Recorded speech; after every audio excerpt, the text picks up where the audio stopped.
बोलिए सियावर रामचंद्र की जय हो। पवन सुत हनुमान की जय हो।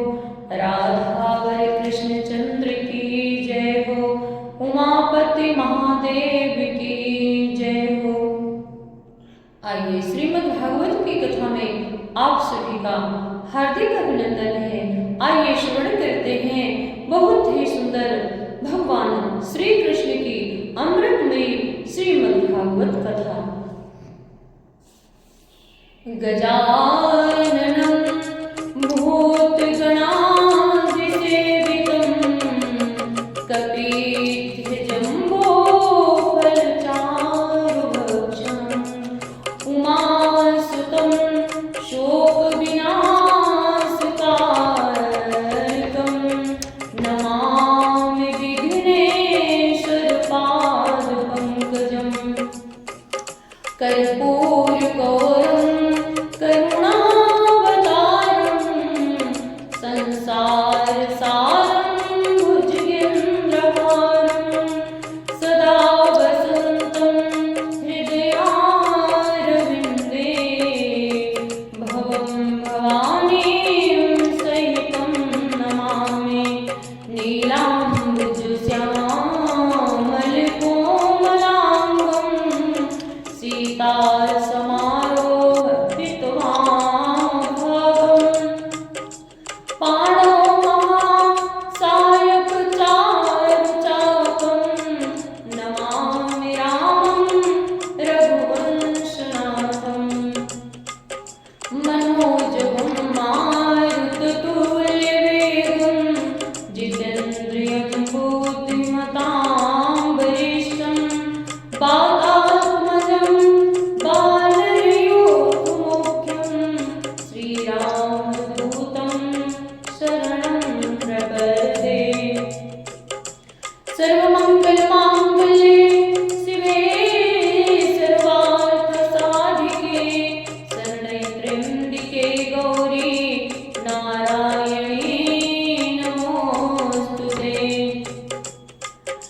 कैरवीणां परिवादयन्तीं तथा जपन्तीं मपुरीडमालां मरालपृष्ठां सन्निविष्टां सरस्वतीतां शिरसा नमामि। आइए श्रवण करते हैं भगवान श्री कृष्ण की बहुत ही अमृतमयी कथा श्रीमद् भागवत महापुराण में आप सभी का हार्दिक अभिनंदन है। पिछले वीडियो में हमने आप सभी को यहाँ तक की कथा श्रवण कराए थे।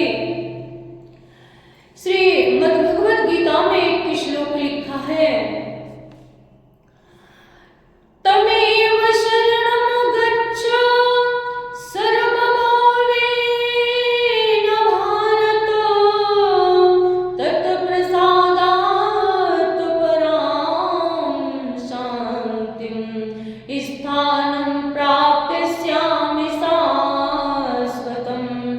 भगवान श्री कृष्ण कहते हैं, हे अर्जुन, तू सब प्रकार से उस परमेश्वर की शरण में जा। उस परमात्मा की कृपा से ही तो परम शांति और उस सनातन परम धाम को प्राप्त होगा।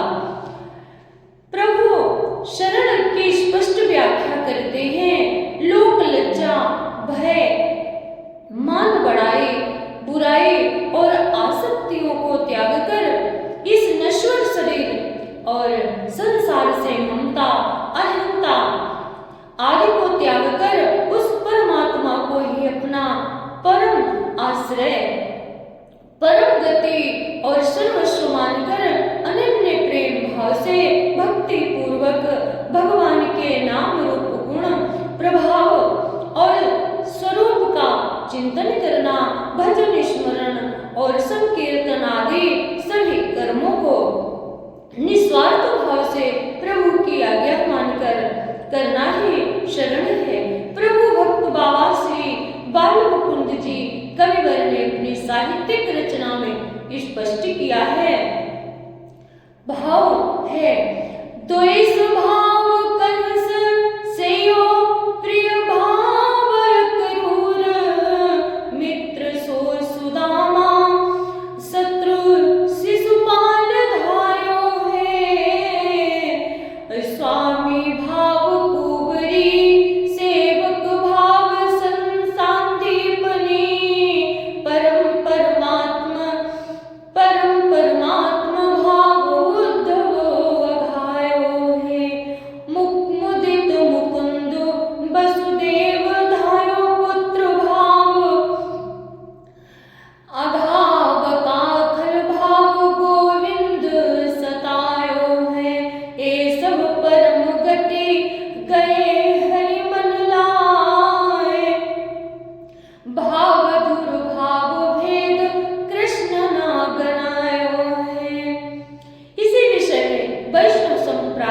संप्रदाय के आचार्य श्री ने कहा है, सर्वदा सर्वभावेन भजनीयो ब्रजाधिप, अर्थात भगवान का चिंतन किसी भी तरह निष्फल नहीं होता।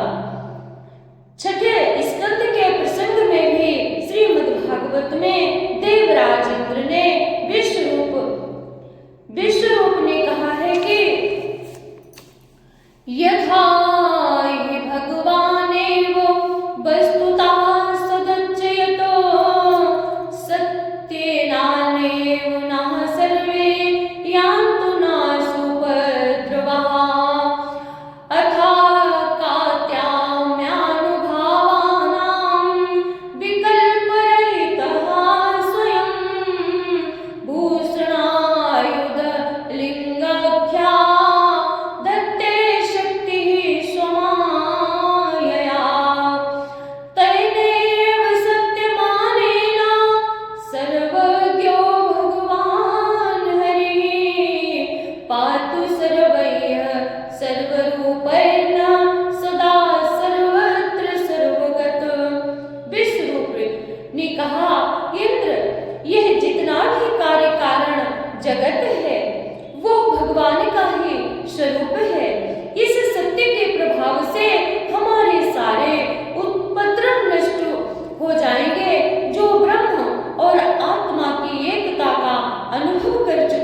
विभीषण ने दूर से ही नेत्रों को आनंद का दान देने वाले दोनों भाइयों को देखा। फिर अपार शोभा के दाम भगवान श्री राम जी को देखकर पलकों को गिराए बगैर कुछ रुककर देखते ही रहे। राम जी की छवि देखते ही बनती थी। भुजाएं उनकी लंबी थी और नेत्र लाल कमल के समान शोभायमान थे। श्याम शरीर और शरणागत के भय को दूर करने वाले सिंह के समान जिनके कंधे हैं, विशाल जिनका हृदय और मुखारविंद तो हजारों कामदेवों को भी मोहित करने वाला है। ऐसी मोहिनी मूर्ति को देखकर विभीषण जी को भगवत प्रेम के कारण रोमावली हो आई और उनकी आंखों में जल भर आया। फिर कुछ धीरज धर के वे बोले, हे रघुकुल शिरोमणि, मेरा जन्म निशाचर वंश में हुआ है और मैं रावण का भाई हूँ। इस राक्षसी शरीर का स्वभाव ही पापमय है। जिस प्रकार उल्लू को अंधकार प्रिय होता है, हे दया के सागर, संसार के दुख दूर करने वाले श्री राम, मैं अपने कान से आपका सुयश सुनकर आया हूँ। हे शरणागत के दुख को दूर करने वाले रघुवीर, मेरी रक्षा कीजिए। भगवान का स्वभाव ही शरणागत की रक्षा करना है, तो उनके यहाँ कोई भेदभाव नहीं होता। चाहे नीच पापी ही क्यों न हो, प्रभु की भक्ति तो इन सबसे बहुत ही बढ़ चढ़कर है। इसलिए मानव शरीर पाकर कुछ समय ईश्वर के चिंतन में अवश्य ही लगाना चाहिए। जिन्होंने अजामिल जैसे पापी, चंडाल, कामी जैसे राजेंद्र आदि का भी उद्धार किया है।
कृपया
अग्नि से जलते रहते हैं, कुटिल और कामपरायण हैं, वे सभी इस सप्ताह यज्ञ के सुनने से पवित्र हो जाते हैं।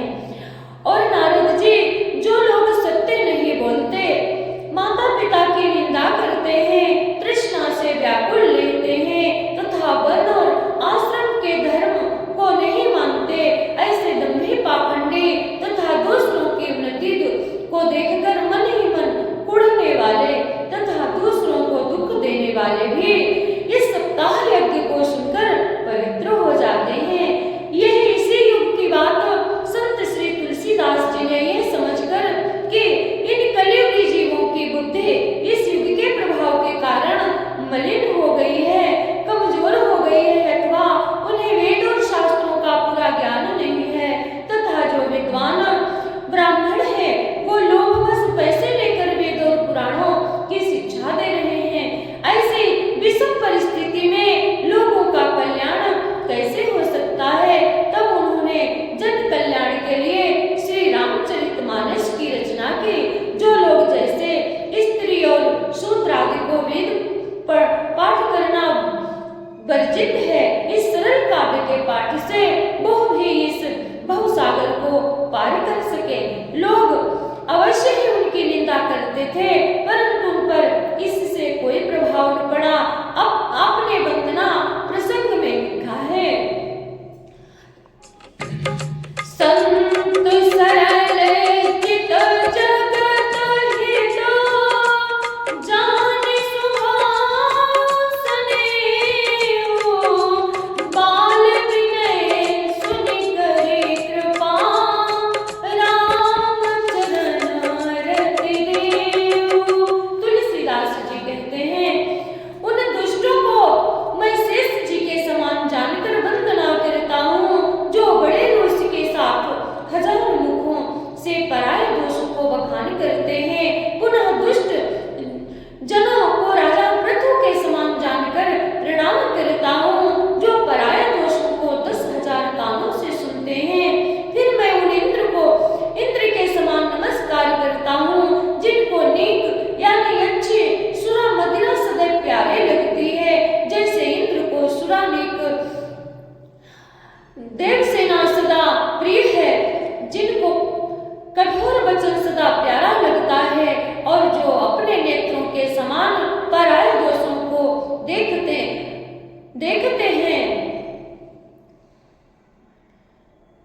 उदासीन शत्रु और मित्र का ही सुनते ही जल जाते हैं। यह खलों की रीति है। यह जानकर दोनों हाथ जोड़ करके प्रीति के साथ मैं उनसे विनती करता हूँ। प्रसंग है भावनाओं का। मनुष्य को इस प्रसंग से शिक्षा ग्रहण करनी चाहिए। पहले प्रसंग में सभी रूप नाम और वस्तुओं में भगवत स्वरूप बताया गया। उसके पश्चात आपको यह बताया गया कि शुभ और अशुभ जो भी कर्म है वो सब ईश्वर की इच्छा मानकर केवल प्रभु की भक्ति में लीन हो जाए, तथा सभी प्रकार के मानव भले हो या बुरे उनको नमन करना चाहिए। सत्संग से मनुष्य का ज्ञान बढ़ता है, विवेक बढ़ता है। अब स्त्री चरित्र। अतत्रे कीर्तिश्याम इतिहासं पुरातनम्, यस्य श्रवणमात्रेण पापहानिः प्रजायते। सनकादिक कहते हैं, नारद जी, अब तुम्हें इस विषय में एक प्राचीन इतिहास सुनाते हैं। उसके सुनने से ही सब पाप नष्ट हो जाते हैं। पूर्व काल में एक तुंगभद्रा नदी के किनारे पर एक अनुपम नगर बसा हुआ था। यहाँ सभी वर्णों के लोग अपने अपने धर्म का पालन करते हुए सत्य और सत्कर्म में तत्पर रहते थे। उस नगर में समस्त वेदों का विशेषज्ञ और श्रोता स्मार्त नामों से निपुण एक आत्मदेव नामक ब्राह्मण रहता था। वो बड़ा तेजस्वी था। ऐसा लगता था मानो दूसरा सूर्य चमक रहा हो। वो धनी होने पर भी भिक्षाजीवी था, धनवान होने पर भिक्षा ग्रहण करता था। उसकी प्यारी पत्नी कुलीन और सुंदर होने पर भी अपनी बात पर अड़ जाने वाली थी। उसे दूसरे लोगों की बात करने में स्वभाव की भी क्रूर थे। वो अकारण ही कुछ न कुछ बकवास करते रहना और बात ही बात में झगड़ना इसकी आदत थी। वो केवल अपने खान पान शौक श्रृंगार आदि में निपुण थे। बेचारे आत्मदेव को उससे किसी प्रकार का सुख न था। उनके कोई संतान न थी। संतान प्राप्ति के लिए उन्होंने बहुत से पुण्य कर्म किए।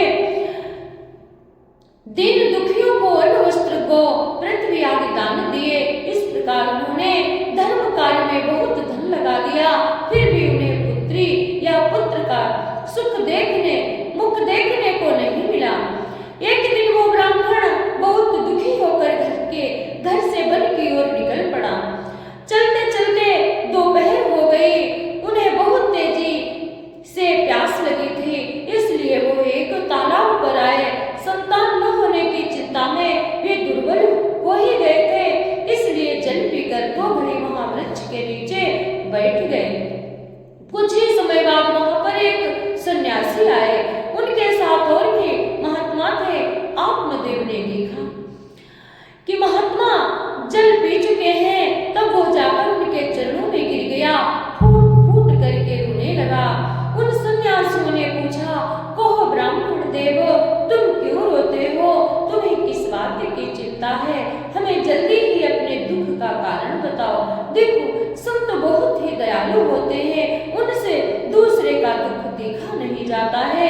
तो ब्राह्मण ने धैर्य धारण करके कहा, महात्मा जी, मैं अपने दुख का क्या वर्णन करूं? पूर्व जन्म के पापों के कारण अब मेरे पितर मेरी दी हुई जलांजलि के जल को कुछ सांस खींच करके ग्रहण करते हैं। देवता ब्राह्मण आदि अब मेरा दिया हुआ दान भी प्रसन्न होकर नहीं लेते। संतान के लिए मैं इतना दुखी हो गया हूँ कि मुझे सब कुछ सुना सुना दिखाई देता है। अब मैं प्राण त्यागने के लिए यहाँ आया हूँ। दिग्जीवितं प्रजाहीनं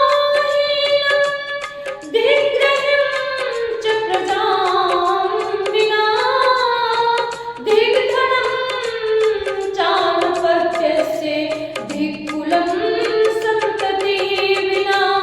और महाराज, संतानहीन जीवन को धिक्कार है, संतानहीन घर को धिक्कार है, संतानहीन धन को धिक्कार है और संतानहीन कुल को धिक्कार है। हे साधो, मैं जिस गाय को पालता हूँ वो गाय भी सर्वथा बांझ रहती है, और जो वृक्ष लगाता हूँ वो कभी फलते फूलते नहीं है। इस प्रकार वो बार बार अपने आप को पुत्रहीन बतलाता हुआ उन महात्मा जी के चरणों में लिपट कर जोर जोर से रोने लगा। महात्मा तो बड़े ही योगनिष्ठ थे। उन्होंने आत्मदेव के मस्तक पर खिंची रेखाओं को देखकर यह जान लिया कि इसके तो 7 जन्मों तक संतान का योग नहीं है। तब वे उसे समझाने लगे। सन्यासी ने कहा, ब्राह्मण देव, इस पुत्र प्राप्ति का मोह त्याग दो, क्योंकि कर्म की गति प्रबल है। इसलिए विवेक का आश्रय लेकर संसार की वासना को त्याग दो। विप्रवर सुनो, मैं इस समय तुम्हारा प्रारब्ध देखकर जान लिया है कि तुम्हारे 7 जन्म तक संतान नहीं है। संत देह सबयो दुख मांगा पुराण था, रे मुच्चा गए कुटुंब पाशान, संन्यासे सर्वदा सुखम। पूर्व काल में राजा बाहु के पुत्र सगर और राजा अंग को संतान के कारण दुख भोगना पड़ा था। ब्राह्मण देवता, अब तुम कुटुंब की आशा छोड़कर संन्यास का ही आश्रय लो, उसी में सब प्रकार सुख है। राजा सगर का चरित्र आपको नवम स्कंध की कथा में सुनाएंगे। उनकी यह बात सुनकर आत्मदेव ने कहा, विवेक से मेरा क्या होगा? और वो जिद करने लगा, महात्मा जी, मुझे तो आप बलपूर्वक पुत्र दीजिए, नहीं तो मैं आपके सामने ही अपने प्राणों को त्याग दूंगा। ब्राह्मण का ऐसा हठपूर्वक आग्रह देखकर उन विधाता के लेख को मिटाने का हठ करने से राजा चित्रकेतु को बड़ा कष्ट उठाना पड़ा था। इसलिए दैव जिसके उद्योग को कुचल देता है वो पुरुष के समान, उस पुरुष के समान तुम्हें भी पुत्र से सुख नहीं मिल सकेगा। तुमने तो बड़ा हठ पकड़ रखा है और अपनी जिद के कारण तुम बार बार मूर्छित हो रहे हो। ऐसी दशा में मैं तुमसे क्या कहूँ। तस्याग्रहं समालोक्य फलमेकं सदत्तवान् इदं भक्षेर्यान्तं ततः पुत्रो भविष्यति। सत्यं शौचं दयादानं मेकभक्तं तु भोजनं सर्वाभिः स्त्रिया कार्तेन पुत्रोऽर्थनिर्मलः। जब महात्मा जी ने देखा कि यह किसी प्रकार अपना आग्रह नहीं छोड़ता, तब उन्होंने उसे ये फल देकर के कहा, इसे तुम अपनी पत्नी को खिला देना, इससे उसके एक पुत्र होगा और तुम्हारी स्त्री को एक साल तक सत्य, शौच, दया, दान और एक समय ही अन्न खाने का विधान रखना चाहिए। यदि ऐसा करेगी तो बालक बहुत शुद्ध स्वभाव वाला होगा। यह कहकर योगी राज चले गए और ब्राह्मण अपने घर लौट आए। वहां आकर उसने वो फल अपनी स्त्री को दे दिया और स्वयं कहीं चला गया। उसकी स्त्री तो कुटिल थी, स्वभाव की थी। वो रो रो कर अपनी सहेली से कहने लगी, सखी मुझे तो बड़ी चिंता होने लगी है, मैं तो ये फल नहीं खाऊंगी। फल खाने से गर्भ रहेगा, पेट बढ़ेगा, बढ़ जाएगा, फिर कुछ खाया पिया जाएगा नहीं, इससे मेरी शक्ति क्षीण हो जाएगी। तब बता कर घर का धंधा कैसे होगा, तब बता फिर घर का धंधा कैसे होगा। दैववश यदि डाकुओं का आक्रमण हो गया तो गर्भिणी स्त्री कैसे दौड़ पाएगी, और यदि सुखदेव जी की तरह ये गर्भ पेट में ही रह गया तो इसे बाहर कैसे निकाला जाएगा। कहीं प्रसव काल के समय टेढ़ा हो गया तो फिर प्राणों से ही हाथ धोना पड़ेगा। यूं भी प्रसव के समय बड़ी भयंकर पीड़ा होती है। सुकुमारी भला कैसे सह सकूंगी, मैं सुकुमारी भला कैसे सह सकूंगी। मैं जब दुर्बल हो जाऊंगी तब नंद रानी आकर घर घर का सम्मान मत्ता समेट ले जाएंगी, और तब नंद रानी आकर घर का सम्मान मत्ता समेट ले जाएंगी और मुझसे शौच आदि नियमों का पालन होना भी कठिन जान पड़ता है। जो स्त्री बच्चा जनती है यानी जन्मती है, उन्हें उस बच्चे के लालन पालन में भी बड़ा कष्ट उठाना पड़ता है। मेरे विचार से तो बांझ और विधवा स्त्री ही सुखी है। मन में ऐसे तरह तरह के कुतर्क उठने से उसने वो फल नहीं खाया, और उसके पति ने जब पूछा तो फल खा लिया, तब उसने कह दिया हाँ खा लिया। एक दिन उसकी बहन अपने आप उसके घर आई, तब उसने अपनी बहन को सारा वृत्तांत सुनाकर कहा कि मेरे मन में इसकी बड़ी चिंता है। मैं अपने इस कथा को यहीं पर समाप्त करती हूँ। शेष कथा अगले वीडियो में बताऊंगी, क्योंकि बहुत बड़ा ही प्रसंग है, विस्तार से, इसलिए समय ज्यादा लगेगा। तो अगले वीडियो में हम आपको सुनाएंगे। सर्वे भवन्तु सुखिनः, सर्वे सन्तु निरामयाः, सर्वे भद्राणि पश्यन्तु, मा कश्चित् दुःखभाग् भवेत्। ॐ पूर्णमदः पूर्णमिदं पूर्णात् पूर्णमुदच्यते, पूर्णस्य पूर्णमादाय पूर्णमेवावशिष्यते। धर्म की जय हो, अधर्म का नाश हो, प्राणियों में सद्भावना हो, विश्व का कल्याण हो, गौ माता की रक्षा हो, भारत माता की जय हो। हर हर महादेव। अगर आप सभी को ये श्रीमद् भागवत की कथा अच्छी लगे तो आप सभी लोग लाइक, शेयर, सब्सक्राइब और कमेंट करते रहना और हाइप भी करते रहना।